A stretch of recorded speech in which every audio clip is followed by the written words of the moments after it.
Screen screen आ रहा है sir आपको?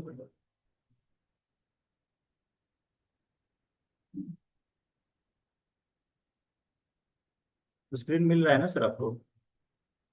हाँ जी, मिल रहा है। जी जी ठीक। अब था क्या कि हम लोग ब्लॉग ऐप के अंदर या तो सीडी करते हैं और npm रन टेव जैसे ही करेंगे तो ये जो एप्लीकेशन है हमारा स्टार्ट हो जाएगा लोकल में। और इसको हम लोग ओपन कर लेते हैं।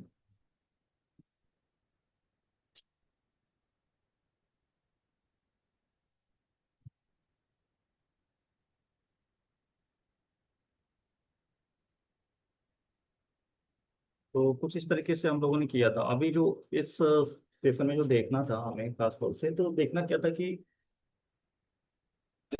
इसमें हम लोग करते क्या है ना सर, एक थोड़ा सा बूटस्ट्रैप के बारे में अवेयर है आप? बूटस्ट्रैप,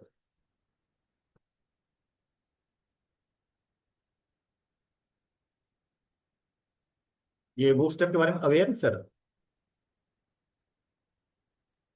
नहीं, कभी नहीं सुना। मतलब सिर्फ सुना है कि बूट स्ट्रैप से वेबसाइट अगर बनानी है बहुत इजी है, फटाफट काम हो जाता है। लेकिन हाँ कभी मतलब इसका आइडिया नहीं है, मैंने कभी किया नहीं है ना कभी पढ़ा है। यह एक जो लाइब्रेरी है, यह यूआई बेस्ड है। यानी कि यूआई को फास्ट और इजीली डेवलप करने के लिए बनाया गया है। तो बूटस्ट्रैप की हेल्प से हम लोग जैसे कि कार्ड बनाना है, मेनू बार बनाना है, इस तरीके से जैसे ये ऑल सर्च वीडियोस इस तरह से देखना है तो ये बहुत इजी हो जाता है इसको करना। और इंटीग्रेट करना भी बहुत इजी है। यानी कि हमें अपना जो हम लोग कस्टम सीएसएस लिख रहे थे, इसको लिखने से हमें छुटकारा मिल जाएगा। यानी कि हमें कस्टम सीएसएस ज्यादा लिखने की जरूरत नहीं पड़ेगी। यानी कि ऐसा नहीं कि एकदम लिखना ही नहीं है, बट ये है कि बहुत कम लिख करके काम चला सकते हैं। यानी कि हमारा मेन फोकस सीएसएस नहीं है अभी, पूरा का सर पूरा सर स्टेप। सर, इसको दोबारा से बताइएगा, दूसरी कॉल पे था मैं, तो दोबारा बताइएगा बूट स्ट्रैप हाँ, के बारे में। और बूटस्ट्रैप क्या है कि ये जो बूटस्ट्रैप लाइब्रेरी है, तो हाँ जी। इसमें क्या है कि अगर बूटस्ट्रैप इंटीग्रेट करते हैं अपने किसी भी प्रोजेक्ट में, किसी भी एचटीएमएल या किसी भी तरीके के फ्रेमवर्क प्रोजेक्ट पे इंटीग्रेट कर लेते हैं, तो हाँ जी। आपको बहुत ज्यादा हार्ड कोडेड एचटीएमएल और सीएसएस लिखने की जरूरत नहीं पड़ती। बने बनाए कोड है, स्निपेट है, उनको लगाना है, यूज करना है। ओके। ठीक है, मतलब अब इजी चल। हो जाता है, स्पीड बढ़ जाती है। हाँ, स्पीड बढ़ जाती है। और हाँ। आपका जो प्रोजेक्ट होगा रिस्पॉन्सिव भी होगा। रिस्पॉन्सिव बनाने के लिए कई सारे मीडिया क्वेरी लगाने नहीं होंगे आपको। ओके। तो यहाँ पर क्या है कि जैसे, तो हमारा इसमें है ना, मन के अंदर है ना ये बूट स्ट्रैप? नहीं नहीं, मन के अंदर अच्छा। इंस्टॉल करना पड़ता है, अब। इंटीग्रेट करना पड़ता है। मन के अंदर है बूटस्ट्रैप, बट आपको अलग से लाइब्रेरी को ऐड करना पड़ेगा। तो वही हम लोग ऐड करने का पहले देख लेते हैं कि इसको इंटीग्रेट कैसे करना है सबसे इजी वे में। तो करना कि getbootstrap.com पर आना है, और यहाँ पर जो वर्जन चल रहा है बूटस्ट्रैप का 5.3 लेटेस्ट वर्जन। ठीक है, तो इतने सारे वर्जन दिया हुआ है, ये देखिए। 2.32, 3.41, 4.6, फिर 5 चल रहा है, और अभी 5 ही चल रहा है। ठीक है। वैसे तो इंस्टॉल करके सबसे रिकमेंडेड मेथड है कि आपको इंस्टॉल करके यूज करना चाहिए। npm i bootstrap @ 5.3.8, इस तरीके से आप इंस्टॉल कर सकते हैं। कोई दिक्कत नहीं है इंस्टॉल करने में। बट इसमें क्या होगा ना कि इंस्टॉल करने के बाद कुछ कॉन्फ़िगरेशन करने होंगे, थोड़ा सा ट्रिकी हो जाता है, लिटिल बिट, बहुत ज्यादा है। लेकिन इससे भी एक इजी तरीका है, सबसे पहले हम लोग उसको फॉलो करेंगे। इंस्टॉल करके करना होगा, बाद में कर लेंगे। अभी के लिए जो सबसे इजिएस्ट तरीका है उसको फॉलो करते हैं। तो डॉक्स पर आइए, और ये जो तरीका है किसी भी तरीके की एचटीएमएल फाइल में इंटीग्रेट कर सकते हैं। नॉर्मल डॉट एचटीएमएल फाइल अगर आपके पास है तो उसमें भी बूटस्ट्रैप को इंटीग्रेट कर सकते हैं। जैसे ये लिखा हुआ है यहाँ पर, देखिए, okay. Create a new index dot HTML. तो अब अपने प्रोजेक्ट में आना है, देखिए कि क्या हमारे इस प्रोजेक्ट में इंडेक्स डॉट एचटीएमएल फाइल है। तो है, हमारे पास इंडेक्स डॉट एचटीएमएल फाइल है यहाँ पर। नहीं, ये नहीं, ये एक्चुअली ये प्रोजेक्ट नहीं है। ब्लॉग ऐप यहाँ पर आइए, इसके अंदर ये इस index dot H T M L इसको पकड़ना है। ये ब्लॉग ऐप के अंदर है, ये तो बाहर ओके। है। हाँ हाँ। यहाँ पर आना है, और इसके हेड के अंदर, इनसाइड द हेड टैग के अंदर करना क्या है। पहला तो कोड स्निपेट है HTML का, जो कि हमें ये मिल गया पूरा। ठीक है, यानी कि स्टेप 1 कंप्लीट। स्टेप 2 में क्या करना है, include bootstrap CSS and JS। दो फाइल इंक्लूड करना है, दो फाइल ऐड करना है आपको। एक तो CSS फाइल, जो कि min dot C S S के नाम से होगा। ये देखिए, ये यहाँ पर देखिए min dot C S S लिखा हुआ, Bootstrap min dot C S S, ये हो गया हमारा C S S file. Okay. एक तो लिंक आपको इसको कॉपी करना है, आपको बस लिंक को कॉपी करना है पूरा।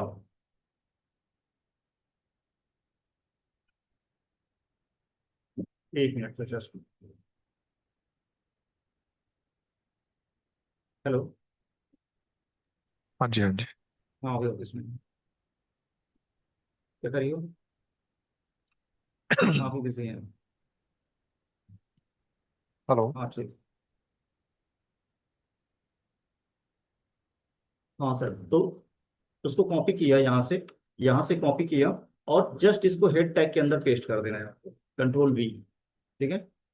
इससे क्या होगा कि जो बूटस्ट्रैप का सीडीएन है, ये देखिए सीडीएन लिखा हुआ है, कंटेंट डिलीवरी नेटवर्क, ये जो सीडीएन है, यहाँ से सीएसएस फाइल जो Bootstrap min dot C S S है, ये इंजेक्ट हो मतलब जाएगा। 10 मिनट का ब्रेक ले सकते हैं क्या अभी? और 10 मिनट का सर। ठीक है, मैं हाँ दस जी। मिनट बाद मिलता हूँ आपसे सर। ठीक है, ठीक है। ठीक।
हेलो। उसके बाद मैंने थोड़ी देर पहले इनको देखा। हाँ जी, हाँ जी, स्टार्ट कीजिए। हेलो। हाँ जी, हाँ जी, स्टार्ट कीजिए। जी जी। तो हम लोग अभी जो थे, ये बूटस्ट्रैप के बारे में बता रहा था कि इसको नॉर्मल कॉपी किया यहाँ से, कॉपी किया और पेस्ट किया। पेस्ट किया, ये नॉर्मल किसी भी HTML फाइल में आप पेस्ट कर सकते हैं। तो जैसे ही पेस्ट करेंगे ना, तो इसको दोबारा से एक बार रिस्टार्ट करना पड़ेगा आपको। जैसे ये सीडीएम लगा इंटीग्रेट कर देते हैं यहाँ पर इनसाइड द हेड टैग के अंदर, ये पूरा। तो आपको एक बार इसको कंट्रोल C करके दोबारा से स्टार्ट करना पड़ेगा। ये यहाँ से, ये देखिए रन कर रहा है। तो अभी ये इफेक्ट नहीं आएगा, अगर अभी देखेंगे तो ये शायद इफेक्ट नहीं आएगा, नहीं आ रहा है सब, ठीक है।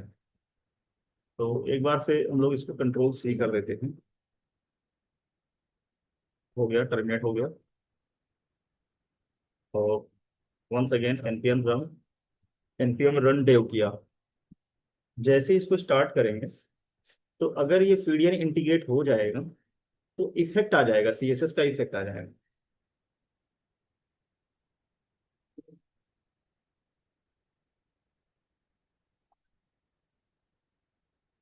कुछ फॉन्ट वगैरह चेंज हुआ है सर, कुछ इफेक्ट आ रहा है थोड़ा सा।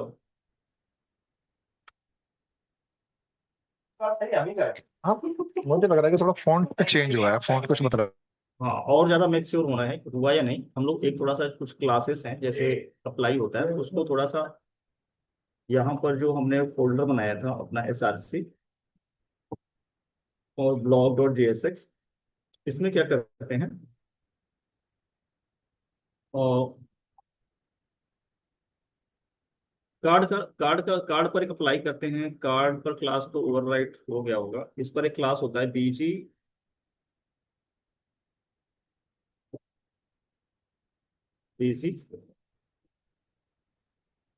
और BC प्राइमरी डेंजर।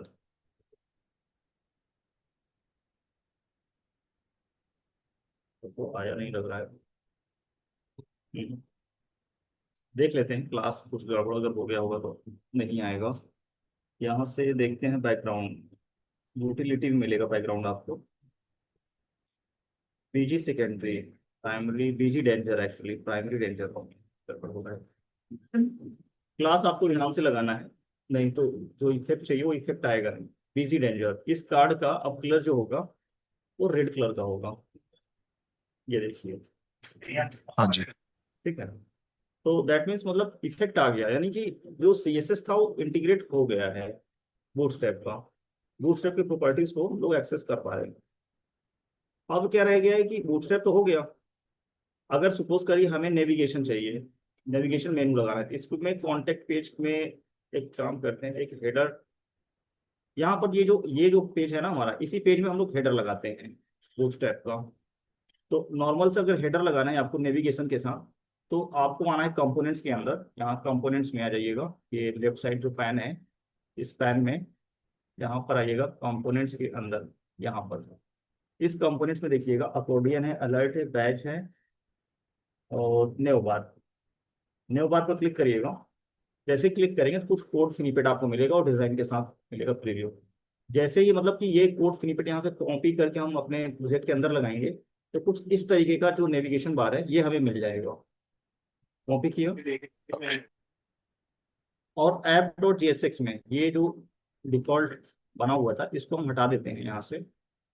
और करते क्या है, ये नेविगेशन लगा देते हैं यहाँ से। अभी सिर्फ डिजाइन आएगा सर, डिजाइन इंक्लूड होगा।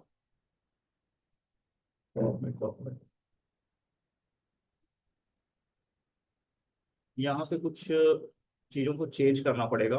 अब देखिए, नॉर्मल जब भी हम लोग कोड स्निपेट लेंगे HTML का, तो वो रिएक्ट के JSX में नहीं चलेगा, थोड़ा सा एरर आएगा, थोड़ा सा उसको कस्टमाइज करना पड़ेगा। जैसे मैंने पहले बताया था कि रिएक्ट में क्या है कि क्लास जो होता है क्लास नेम से रिप्लेस करना पड़ता है। क्लास होगा, क्लास नेम से रिप्लेस करना होगा। एक तो ये चीज चेंजेस करने होंगे। दूसरा कि रिएक्ट में जितने भी एलिमेंट होते हैं, चाहे वो डिव ही क्यों ना हो, या डिव तो ऑलरेडी क्लोजिंग टैग ही होता है, इसका क्लोजिंग देना कंपलसरी होता है, यानी कि div जब भी आप बनाएंगे तो इसका एक क्लोजिंग होगा। लेकिन हाँ जी। कुछ टैग ऐसे होते हैं कि जिनका सेल्फ क्लोजिंग नहीं होता, जैसे इमेज टैग, ये सेल्फ क्लोजिंग टैग होते हैं। यानी कि यहाँ पर अभी तो नहीं दिया, नॉर्मल एचटीएमएल में अगर देखेंगे तो कुछ इस तरीके से भी इस इमेज को आप यूज कर सकते हैं, एरर नहीं आएगा वहां पर। लेकिन यहाँ पर क्या होगा, आपको क्लोजिंग लगाना जरूरी है। यानी कि अब अगर हम लोग ध्यान से देखें, इसमें कुछ टैग ऐसे होंगे जो कि क्लोज नहीं हो रहे हैं, तो उनको क्लोज करना है। देखते हैं कौन कौन से टैग इसमें क्लोज नहीं हुए हैं। जैसे ये तो क्लोज हो गया है, बटन भी क्लोज है, स्पैन भी क्लोज हो रखा है, यूएल भी हमारा क्लोज हो रखा है यहाँ पर। अगर आते हैं तो यहाँ देखिए ध्यान से, इसको ऐसे कर, ये चार देखिए, ये क्लोज नहीं हो रहा है ना सर, इसका कोई क्लोजिंग टैग नहीं है यहाँ पर। इसको सेल्फ क्लोज करना होता है यहाँ से। ये देखिए ये एरर चला गया। इस तरह के प्रैक्टिस को सेल्फ क्लोजिंग टैग बोलते हैं। ये सेल्फ क्लोजिंग टैग है शायद एक तरह से, इमेज भी सेल्फ क्लोजिंग टैग में आ जाता है। तो ये एरर चला गया। दूसरा क्या रिप्लेस करना है आपको, क्लास को क्लास नेम से रिप्लेस करना है। क्लास को क्लास नेम से करना है। अगर नहीं भी रिप्लेस करेंगे तो ये शायद चल जाएगा, एरर नहीं आएगा। देख लेते हैं। ये देखिए आ गया, कुछ भी एरर नहीं आ रहा है यहाँ पर, स्क्रीन हाँ हमारा जी। रेंडर हो गया। लेकिन शायद ब्राउजर के कंसोल में भी एरर आ रहा हो। हाँ तो कुछ खास वार्निंग तो दिख रहा है यहाँ पर। कंसोल में एक बार रन करते हैं। सही कह रहे हो। ठीक है।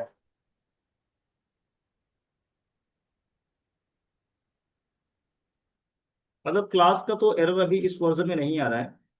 बाकी इसको जो प्रैक्टिस है क्लास को क्लास नेम से करने का है, नहीं तो कई बार इश्यूज जनरेट कर देता है।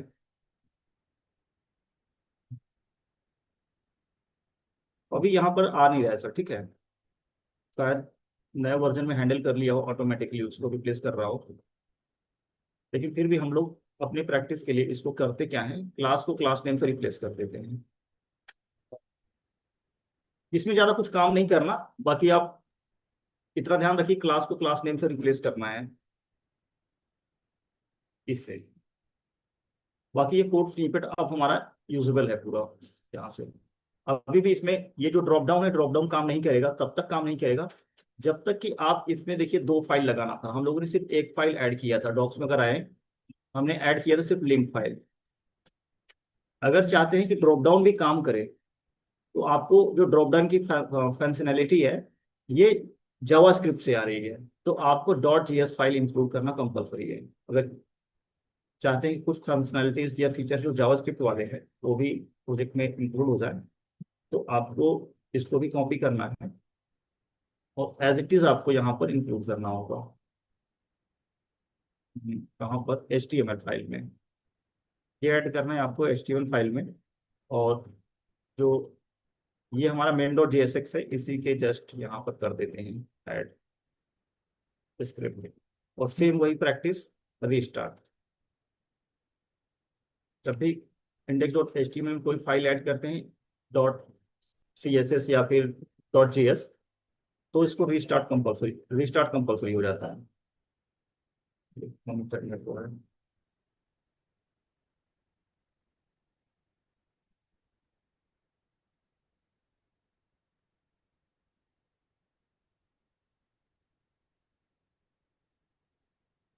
ये अभी रिस्टार्ट नहीं हो रहा, वैसे भी इसको क्लोज करना है।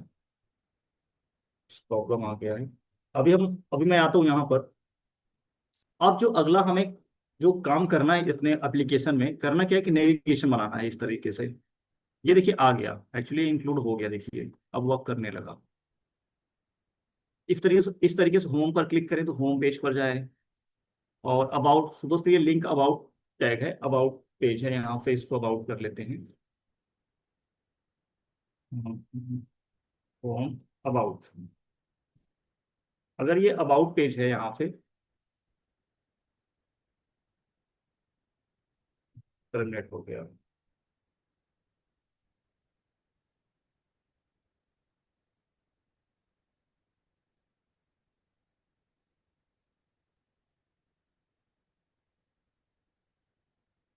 ये टर्मिनल अभी ठीक से काम नहीं कर रहा है, तो मैं अब तो बताना ही मुश्किल हो जाएगा।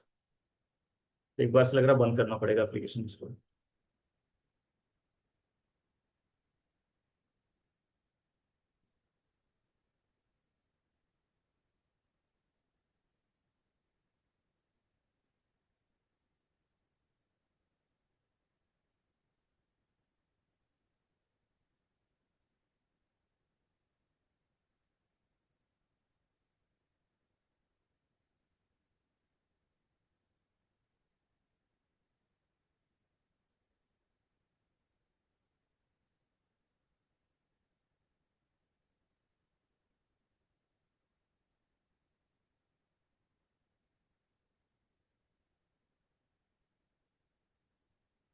तो इसमें है क्या कि अगर अगर हम लोग होम पेज पर क्लिक करें तो होम पेज आना चाहिए, अबाउट पर क्लिक करें तो अबाउट पेज यहाँ पर रेंडर होना चाहिए, स्क्रीन पर आना चाहिए।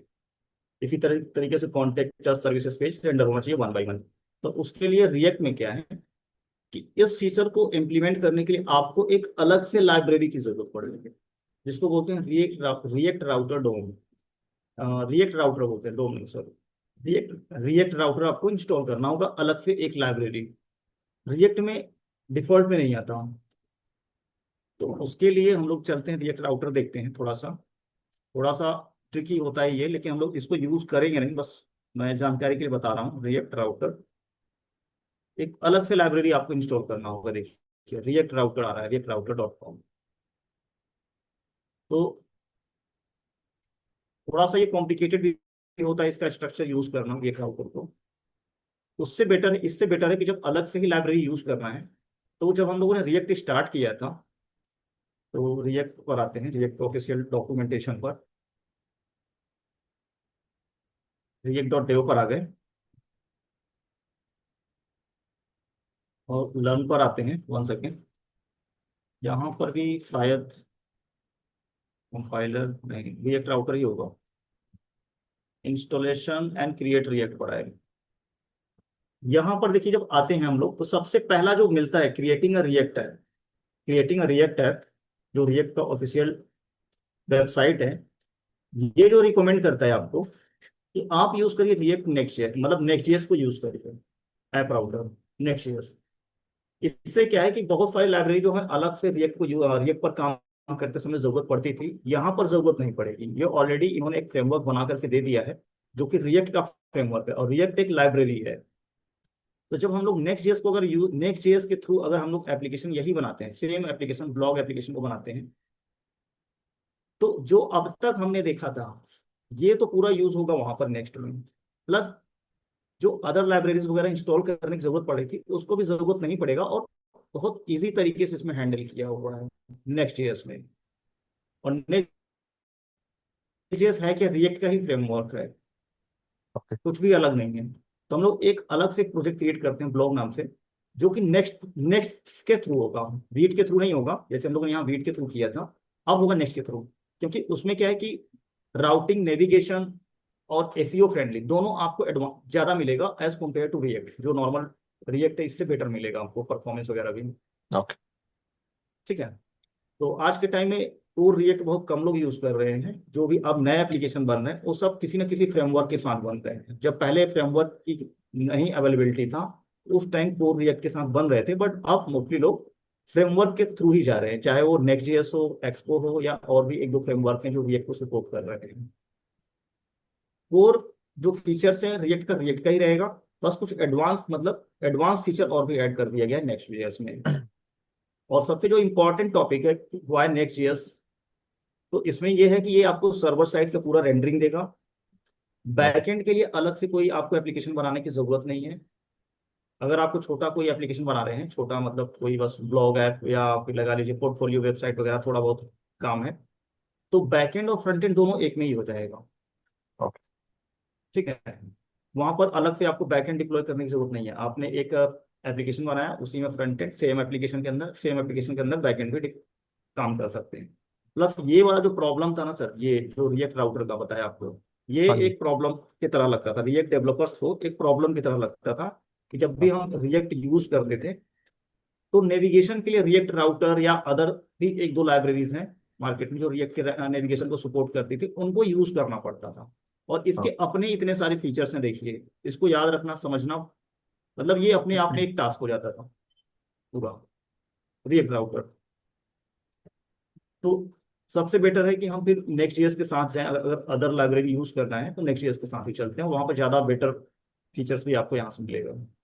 ओके। तो करते क्या है कि हम लोग एक इसी को फॉलो करके एक सिंपल सा एप्लीकेशन नेक्स्ट में क्रिएट करते हैं और देखते हैं इसमें क्या अलग है, रिएक्ट से क्या अलग है।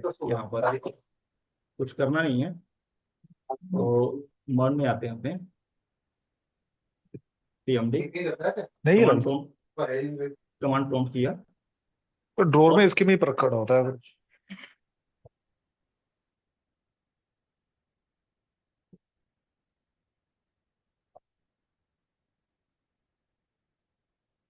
तो ये हमने कमांड दिया यहाँ पर, अपने सीएमडी ओपन किया किसी भी रूट ओके। फोल्डर के अंदर, और एनपीएक्स के साथ क्रिएट करना है। वहां भी हम लोग एनपीएक्स के साथ कर रहे थे, यहाँ भी एनपीएक्स के साथ करना है। एनपीएक्स क्रिएट नेक्स्ट है, ये पूरा कमांड है, ठीक है, ये पूरा कमांड है। ये इंस्टॉल करने का जस्ट लाइक एनपीएम ही है। एनपीएक्स करना है आपको, create next app locally install करने हैं, इसका जो लोकल वर्जन होगा, इसकी वजह से हमने यहाँ एनपीएक्स यूज किया हुआ है। ये पूरा कमांड आपको देना है @ लगा करके लेटेस्ट, यानी कि लेटेस्ट वर्जन, या कोई वर्जन आपको स्पेसिफाई करना है कि कौन सा वर्जन इंस्टॉल करना है नेक्स्ट का। तो आप नेक्स्ट जेएस के साइट पर एक बार देख सकते हैं, पावर्ड बाय वर्सल है नेक्स्ट जेएस, यानी कि नेक्स्ट जेएस जो डेवलप किया वर्सल ने किया है नेक्स्ट जेएस को। ये देखिए नेक्स्ट जेएस बाय वर्सल,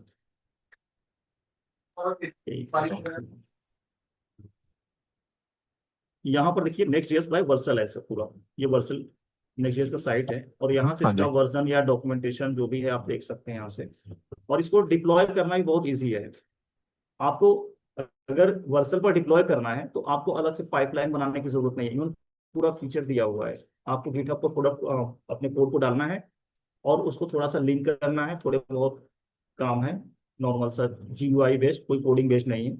और आपका जो ऐप होगा वो वर्सल के जो बीपीएस है वहां से सर्वर से अटैच हो जाएगा और ऑटो डिप्लॉय होने लगेगा। आपको अलग से उसको डिप्लॉय करने की जरूरत नहीं है, ओके। ठीक है। यानी कि इजी इन्होंने पूरा सिस्टम बना करके दे दिया है डिप्लॉयमेंट का। वैसे नॉर्मल अगर हम अपना कोर कोई प्रोडक्ट बनाते हैं जैसे रिएक्ट का या किसी को, और नॉर्मल अपने वीपीएस पे करना है तो क्या करना होता है, पूरा पूरा सीआई सीडी पाइपलाइन के थ्रू उसको इंटीग्रेट करना होता है, तब जाकर के वो ऑटो डिप्लॉयमेंट का प्रोसेस होता है। तो जो सीआई सीडी का टास्क होता है वो भी अपने आप में एक पूरा काम बन जाता है। यहाँ पर ये पूरा रिड्यूस कर दिया है काम को। तो इसको हम लोग करते क्या है, बहुत ज्यादा यहाँ जाने की जरूरत नहीं है। बाकी हम लोग आते हैं अपने मेन कोड पर, जिस कमांड को फॉलो करना है, और यहाँ पर इस कमांड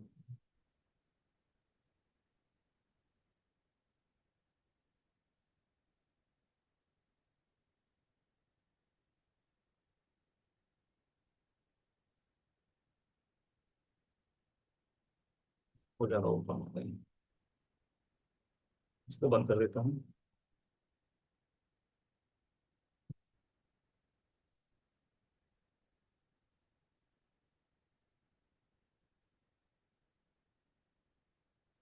ये आ गए, यहाँ से इसको एंटर हिट करिए आप। तो यहाँ पे मतलब सीधा लोकल मशीन के कमांड प्रॉम्प्ट पे जाएगा ना ये, अभी जो आपने अ, किया है। अभी अभी देखिए हम इस ऐप को इंस्टॉल कर रहे हैं नहीं, अपने जो ऐप लोकल। इंस्टॉल कर रहे हो ना ये, हाँ लोकल पे, हाँ यानी कि मर नाम का फोल्डर है डेस्कटॉप पे आपका, वहां पे हाँ हाँ, आपने किया हुआ है। ठीक है ठीक है। जहाँ पर ब्लॉग बना था, हाँ ठीक है ठीक है। ठीक है। अब ये बोल रहा है देखिए कि क्रिएट नेक्स्ट ऐप, ये वर्जन इंस्टॉल होने जा रहा है। हाँ जी। ओके टू प्रोसीड, यानी कि वाई टू प्रोसीड, वाई किया। उसके बाद ये बोलेगा पैकेज नेम, यानी कि प्रोजेक्ट का नाम जो देना चाहते हैं आप, वो आप ऐड कर सकते हैं यहाँ से। अब इसको कर देते हैं माय ब्लॉग करके कर देते हैं ऐसे। प्रॉम्प्ट आएगा, 2 4 प्रॉम्प्ट आएंगे। अगर आप टाइपस्क्रिप्ट के साथ कंटिन्यू करना चाहते हैं तो यस करिए, अदरवाइज नो करिए, ठीक टाइपस्क्रिप्ट है। क्या होता है? टाइपस्क्रिप्ट क्या है कि टाइपस्क्रिप्ट जो है ना कि जावास्क्रिप्ट में कुछ प्रॉब्लम्स थे, तो उसी को समझिए, प्रॉब्लम को ना ये यहाँ पर रिजॉल्व किया है टाइपस्क्रिप्ट ने। अब ओके। प्रॉब्लम किस तरीके के थे पहले उसको समझना जरूरी है, नहीं तो टाइपस्क्रिप्ट समझ में नहीं आता। जावास्क्रिप्ट में जब भी हम लोग स्टार्ट करते हैं वेरिएबल या कांस्ट डिक्लेयर करना, तो आपने देखा होगा हम लोग वहाँ टाइप नहीं देते, हाँ जी।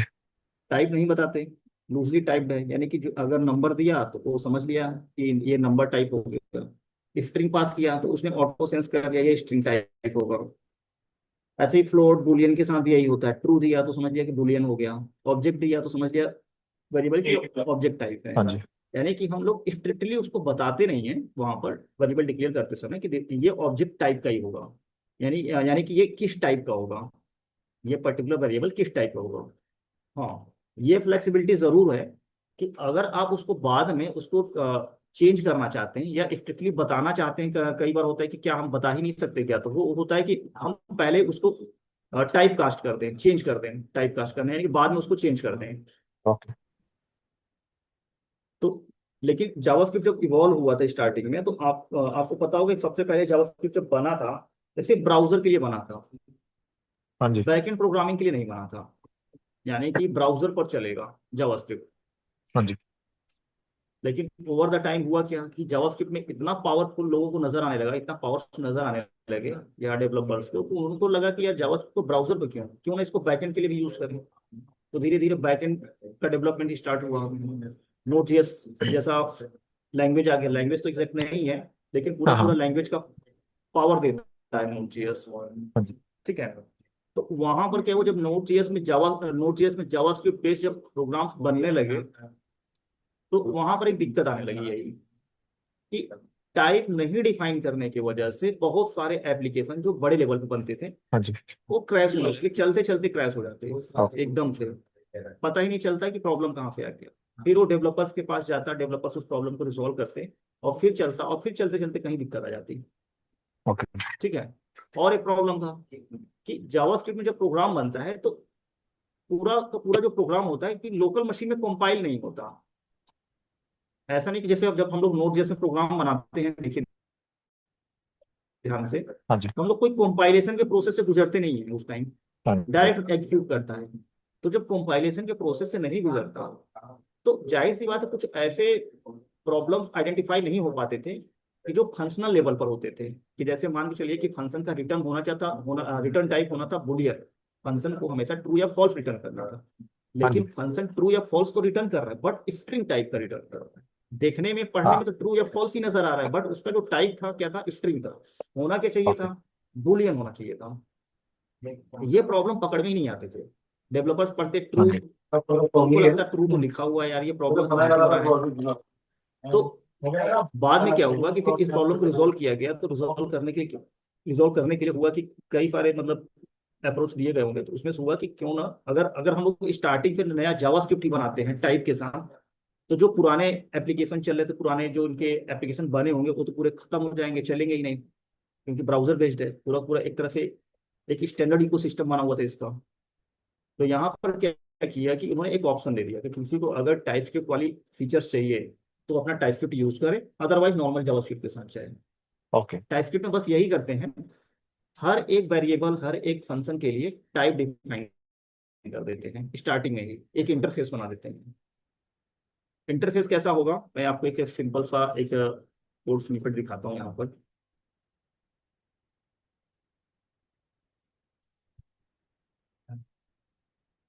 टाइपस्क्रिप्ट,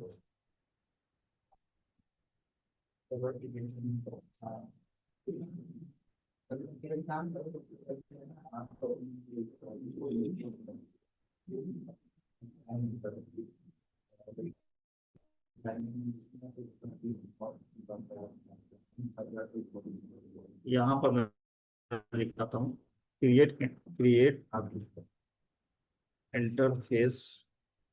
टाइपस्क्रिप्ट को आज के टाइम पर इसको बताता हूँ मैं।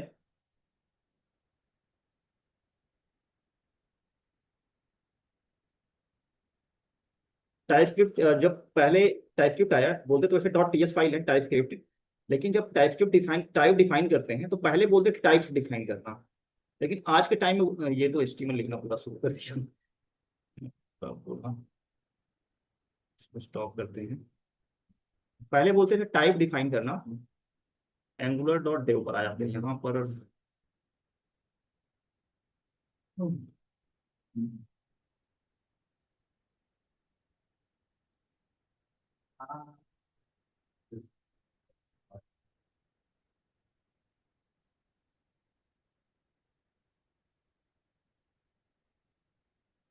ये समझ मेरा कहीं और जा रहा है।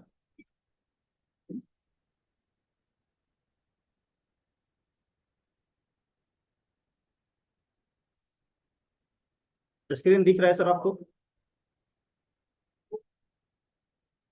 स्क्रीन स्क्रीन दिख रहा है आपको? हाँ जी, हाँ जी, दिख रहा है। देखिए, जब भी टाइपस्क्रिप्ट डिफाइन करेंगे, डॉट टीएस फाइल बनाएंगे, सपोज करिए यूजर नाम का हमारे पास एक रिकॉर्ड है, ठीक है, ये एक यूजर नाम का एक फॉर्म बनाना है स्क्रीन पर, कि जिसमें होगा आईडी, फॉर्म समझ रहे हैं ना, इनपुट फील्ड, जिसमें होगा हाँ जी। First name, last name, email, contact, DOB, role, is active और क्रिएटेड, ये तो डेटाबेस से आ जाएगा, ठीक है। तो जब फॉर्म बनाएंगे, तो जब नॉर्मल हम लोग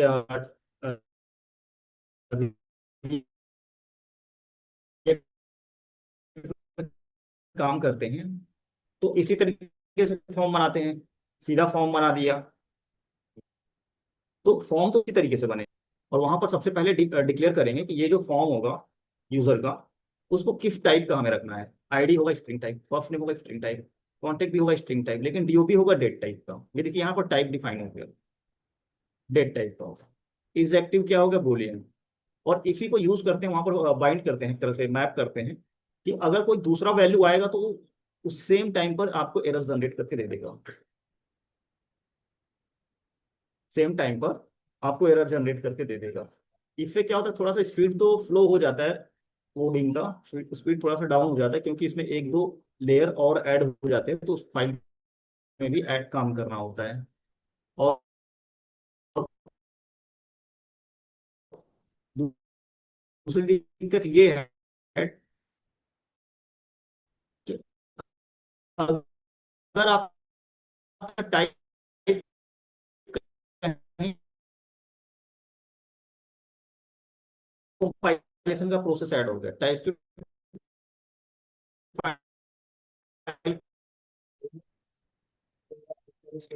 वॉइस ब्रेक हो रही है आपकी फाइल बहुत। होगा, और आउट रन करता है हमारे ब्राउजर पर डॉट।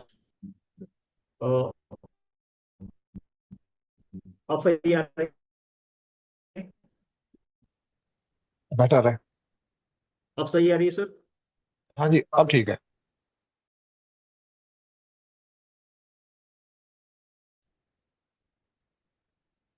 अब आवाज सही आ रही है सर?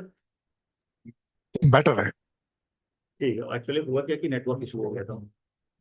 तो यहाँ पर ये इंटरफेस आप देख रहे हैं ना सर? स्क्रीन शेयर कीजिए। स्क्रीन स्क्रीन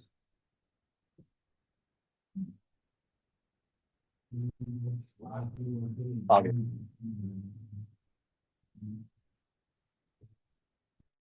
हाँ जी, आ रहा ये टाइपस्क्रिप्ट का इंटरफेस है, यूजर नाम का कोई फॉर्म बना हुआ है, इसमें इनपुट फील्ड ये होंगे स्क्रीन पर। नॉर्मल फॉर्म है सर, जिसमें first name, last name, email, contact होता है।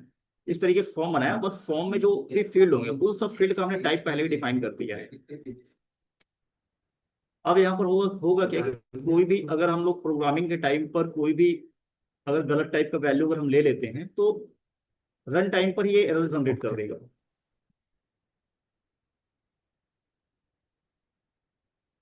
टाइपस्क्रिप्ट में। और अगर हम लोग अभी हम लोग मर्न को देख रहे हैं, तो अगर टाइपस्क्रिप्ट नहीं भी लेते हैं तो कोई दिक्कत नहीं है, बाद में इसको अगर मैं अलग से एक सेशन ले लूंगा, स्पेशली एक ओके। दिन का पूरा, इसमें टाइपस्क्रिप्ट आपका कवर हो जाएगा ऑलमोस्ट। ठीक है। बहुत ज्यादा कुछ है नहीं टाइपस्क्रिप्ट में समझने जैसा, मतलब है तो वैसे, लेकिन ये है कि एक दो सेशन में क्लियर हो जाता है। अब यहाँ पर देखिए टाइपस्क्रिप्ट में क्या किया है कि यहाँ पर रूल स्ट्रिक्ट कर दिया है। यहाँ पर देखिए इतने ही टाइप का रूल लेगा, तो इस तरह के पूरे रिस्ट्रिक्शन हम लगा सकते हैं टाइपस्क्रिप्ट। आते हैं अपने मेन कोड में। यहाँ पर हम लोग करके चलते हैं नो अभी, ये फ्लिट रहने देते हैं। और would you like to use Tailwind CSS? तो टेलवेन CSS भी वैसे ही फ्रेमवर्क है, जस्ट लाइक बूटस्ट्रैप। तो हम लोग अभी के लिए यस करके चलते हैं, ये ऑटो इंस्टॉल इंस्टॉल कर देगा नेक्स्ट ईयर्स के साथ। बस कुछ एडवांस फीचर्स या एडवांस थोड़ा इसका यूआई है एज कम्पेयर टू बूटस्ट्रैप। ये देगा जो would you like to you would you like your code inside SRC directory, यानी कि एसआरसी डायरेक्टरी के अंदर अपना कोड रखना चाहते हैं तो यस करके चलना है। अदरवाइज इसमें होगा क्या कि एक एसआरसी नाम का फोल्डर बनेगा और जितना भी कोड होगा एसआरसी के अंदर ही रहेगा। ऐप राउटर यूज करना है हमें, यस करके चलना है। टर्बो पैक भी यूज करना है। फाइल को इंपोर्ट करने का जो पैटर्न हमें फॉलो करना है ये पैटर्न रहेगा सर, @/स्टार। तो यस करके चलना है। ये हो गया हमारा नेक्स्ट.जेएस इंस्टॉल।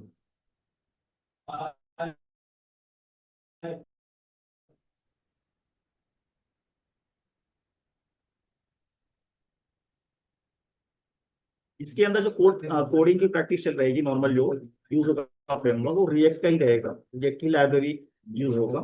जो हम लोगों ने प्रॉप्स देखा था, यूज स्टेट देखा था, यूज इफेक्ट देखा था, पूरा यूज होगा यहाँ पर। हाँ जी। और सेम यूज होगा, उसमें कोई चेंजेस नहीं है।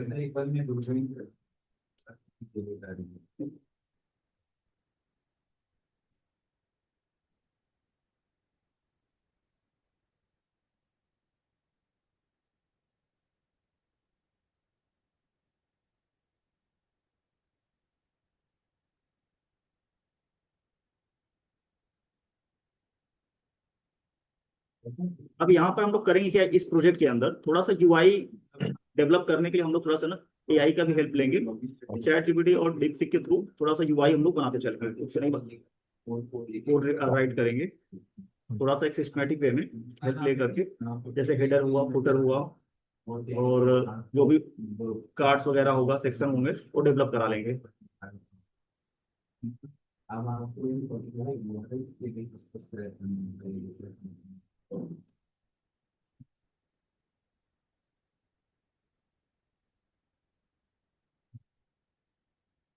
ये देखिए यहाँ पर सक्सेसफुली इंस्टॉल हो गया, नेक्स्ट.जेएस सक्सेसफुली इंस्टॉल्ड। हाँ जी। ठीक है, ये मैसेज यहाँ पर आ गया। अब आपको करना क्या है कि आपको सीडी करके रूट डायरेक्टरी के अंदर आना है। आ गया, और उसके बाद ओपन कर लीजिए code dot.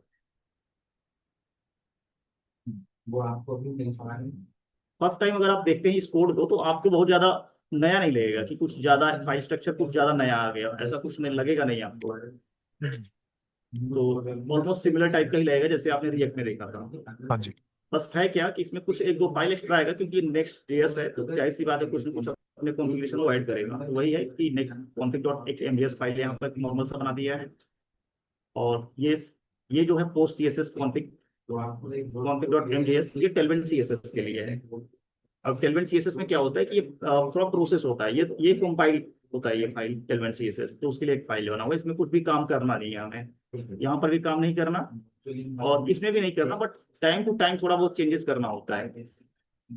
Time to time थोड़ा बहुत चेंजेस करना होता है। नॉर्मल स्टार्टिंग में तो कुछ नहीं करना अभी। ये भी फाइल को हमें अभी टच नहीं करना, इस फाइल को तो टच ही नहीं करना अभी स्टार्टिंग में, जब तक कि कभी कुछ जरूरी चीज ना आ जाए तब तक इसको टच नहीं करना। जो पूरा कोड होगा हमारा एसआरसी के अंदर, ऐप के अंदर होगा। रन कैसे करना है, आप हेल्प ले लीजिए पैकेज डॉट जेसन का, और यहाँ पर देखिए जो स्क्रिप्ट फाइल है हमारा, स्क्रिप्ट के अंदर यहाँ पर पूरा दिया हुआ है। रन करना है npm रन डेव से, रन करना है आपको वैसे ही जैसे हम लोग में कर रहे थे, npm run dev. First time जब आपका प्रोजेक्ट रन होगा तो लोकल होस्ट 3000 पर रन करेगा, वहां पर 5.73 पर था, यहाँ पर 3000 पर है। जो नेक्स्ट ईयर्स में है 3000 पर एग्जीक्यूट होगा। हाँ, सबके अपने पोर्ट है ना। हाँ, सबके अपने पोर्ट हैं, सबने अपने अपने हिसाब से दे रखे हैं। अभी 3001 ऑक्युपाइड है, पहले से मेरे सिस्टम में चल रहा है, तो इसने 3002 जो फ्री होगा इसने ऑटोमेटिकली ले लिया है। लेकिन बाय डिफॉल्ट ये 3000 पर ही चलता है। ये देखिए ऊपर इसने मैसेज भी दिया था, port 300 is in use by process this, और अवेलेबल है पोर्ट दिस, तो इसने 3002 को ले लिया है। ओपन करते हैं, यहीं पर हम लोग ओपन कर लेते हैं।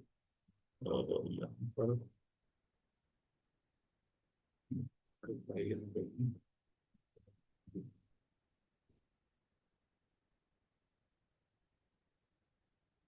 चलिए यहाँ पर ओपन कर लिया। अब इसमें देखिए टेलबेंट सीएसएस का है सर, कितने कलर, कितने टाइप का कलर यहाँ पर शेयर दे रहा है यहाँ पर कलर्स में। देखिए इतने इतने कलर हो गए, red, orange, amber, yellow, lime green, emerald, teal, cyan, sky, इतने कलर हो गए। प्लस हर कलर में इतने शेड हो गए, इतने शेड्स भी की अवेलेबिलिटी यहाँ पर कर रहा है। बूटस्ट्रैप में इतना नहीं मिलता, बूटस्ट्रैप में ये सब फीचर्स नहीं मिल पाते, इसलिए थोड़ा सा लिमिटेड उसका यूआई बन पाता है, उतना अट्रैक्टिव नहीं बन पाता। ये हमारा होम पेज है, यानी कि जब नेक्स्ट जेएस की एप्लीकेशन रन करेंगे, npm रन डे होगा तो फर्स्ट टाइम यही पेज आएगा आपके सामने। ठीक है। ये नेक्स्ट जेएस, ठीक है। और इसमें कुछ करना नहीं है, नॉर्मल सा टेम्पलेट फाइल ही है। आते हैं हम लोग, ये जो पेज का इमेज पेज आप देख रहे हैं रेंडर हो रहा है, ये स्क्रीन, ये रेंडर हो रहा है यहाँ से, इस पेज से। हाँ जी। ये रेंडर हो रहा है पेज डॉट जेएसएस से। थोड़ा सा स्ट्रक्चर चेंज है इसमें, जितने भी हमारे पेजेस होंगे, तो ये भी पेज है हमारा होम पेज। तो होम पेज जो रूट फोल्डर होगा ऐप के अंदर, इसमें पेज डॉट जेएस नाम से फाइल बनेगा, और जितने भी पेज बनेंगे सब इसी नाम से बनेंगे, page dot JS, page dot JS, page dot JS, सारे file page dot JS. Second, कि ये जो राउटिंग या नेविगेशन के लिए डायरेक्टरी स्ट्रक्चर को फॉलो करता है।